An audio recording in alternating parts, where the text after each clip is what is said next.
ఏకంగా రాష్ట్ర మంత్రికే ఆ నియోజకవర్గాల్లో నో ఎంట్రీ బోర్డు పెట్టేశారా? మమ్మల్ని కాదని అడుగు పెడితే అంటూ ఎమ్మెల్యేల అనుచరులు వార్నింగ్ ఇస్తున్నారా? ఆ రెండు నియోజకవర్గాల్లో ఆయన అడుగు పెట్టడానికి పర్మిషన్ లేదా? సొంత జిల్లాలో ఆ మంత్రి ఒంటరయ్యారా? ఎమ్మెల్యేల వర్గం వార్నింగ్ ఇస్తున్న ఆ మంత్రి ఎవరు? ఆయన్ని నియంత్రిస్తున్న ఇద్దరు ఎమ్మెల్యేలు ఎవరు? Watch the story. Telangana cabinet విస్తరణలో చెన్నూరు ఎమ్మెల్యే వివేక్ ఛాన్స్ దక్కగా అటు మంచిర్యాల ఎమ్మెల్యే ప్రేమ్ సాగర్ రావు కూడా మంత్రి పదవి మీద చాలా ఆశలే పెట్టుకున్నారు. తొలి నుంచి పార్టీని అంటిపెట్టుకుని ఉన్న తనకే అవకాశం వస్తుందని ఎదురు చూసిన నిరాశే మిగలగా చివరి నిమిషంలో పార్టీలోకి వచ్చి చెన్నూరు నుంచి పోటీ చేసి గెలిచిన వివేక్ అవకాశం దక్కింది. ఇక అప్పటి నుంచి గుర్రుగా ఉన్న ప్రేమ్ సాగర్ రావు నా నియోజకవర్గానికి నేనే బాస్, ఎవరు మంత్రి అయినా నా దగ్గర సాగదు అన్నట్టుగా వ్యవహరిస్తున్నారట. అంతేకాదు వివేక్ మంత్రి అయ్యాక ఆ హోదాలో కనీసం ఆయన్ను తన నియోజకవర్గంలో అడుగు పెట్టనివ్వడం లేదట. ఆయన అనుచరులు అయితే అడుగు పెడితే గొడవే అన్నట్లుగా ఉంటున్నారని టాక్. ఈ పరిస్థితుల్లో మంచిర్యాల నియోజకవర్గం పరిధిలోని లక్సెట్టిపేట, దండేపల్లి మండలాల్లో డిప్యూటీ సీఎం బట్టి విక్రమార్క, మంత్రులు శ్రీధర్ బాబు, జూపల్లి, దామోదర్ రాజనరసింహ పర్యటించారు. కానీ వివేక్ మాత్రం దూరంగానే ఉన్నారు.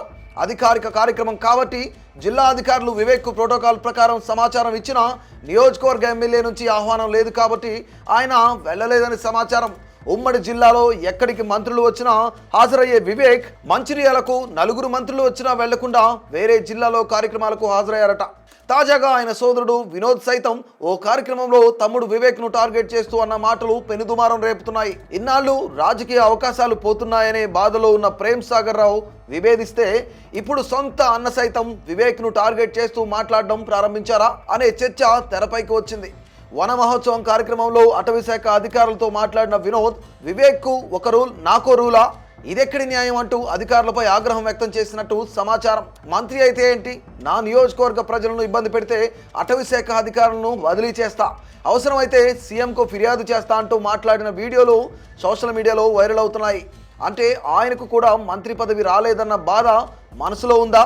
జూనియర్ అయిన తన తమ్ముడికి పదవి ఇచ్చారని ఫీల్ అవుతున్నారా?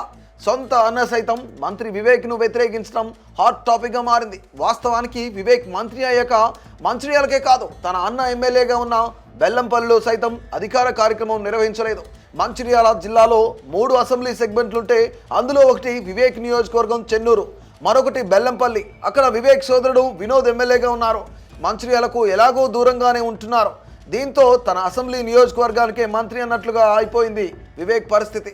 రాబోయే రోజుల్లో అయినా మంత్రిగా వివేక్ మంచిర్యాల నియోజకవర్గంలో అడుగు పెడతారా, ఏదైనా కార్యక్రమంలో పాల్గొంటారా అనేది వేచి చూడాల్సిందే.